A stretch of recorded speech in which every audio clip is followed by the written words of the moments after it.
যারা ধার্মিক তারা ভগবান পায়নি চ্যালেঞ্জ করলেন দীনকৃষ্ণ ঠাকুর। আসুন কি বললেন শোনা যাক। ধার্মিকেরা ধর্ম করছে পায়নি ভগবান, ধার্মিকেরা ধর্ম করছে পায়নি ভগবান, শুধু ধর্মের নামে সাধু সেজে দেশকে করছে অসম্মান। যদি আমরা তর্কের খাতিরে মেনে নিই জগৎ সত্য ব্রহ্ম মিথ্যা, আমাদের কিন্তু কোনো অসুবিধা নেই। কেন বলুন তো? ব্রহ্ম সত্যি সত্যিই মিথ্যা, কারণ যাকে চোখে দেখা যায় না। তো মিথ্যাকে মিথ্যা বলতে বা মেনে নিতে অসুবিধা কোথায়? আজকে যারা কৃষ্ণ পাবে বলে ঘর ছাড়লো, তারা আবার সেই তীর্থে গিয়ে ঘর বানালো। তার মানে এটা ধান্দাবাজদের ধান্দা ছাড়া আর কিছুই না। শুনুন কি বললেন তিনি।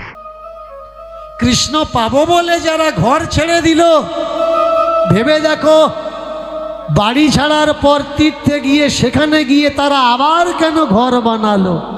যারা বলল এই সংসার মায়ার জগৎ, সংসার মিথ্যা, ব্রহ্ম সত্য, তাহলে বাড়ি ছাড়ার পর তারা পাকা বাড়ি বিল্ডিং কেন বানালো অবিরত?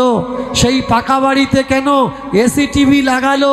কেন তাদের ভজন সাধন কমে গিয়ে ফোনেতে টাইম দিল? বিজ্ঞানের দান এই স্মার্টফোন যখন বাবাজিদের হাতে এসে গেল, তখন থেকে বাবাজিদের ভজন সাধন কিন্তু বন্ধ হয়ে গেল।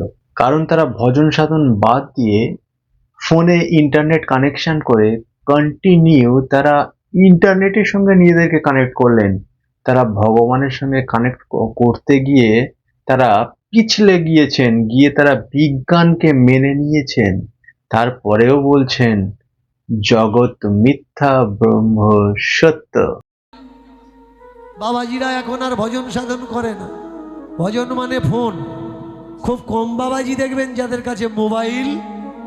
গরিব বাবাজিগুলো কিপ্যাড ব্যবহার করে, আর বড়লোক বাবাজিগুলো স্ক্রিন টাচ ব্যবহার করে।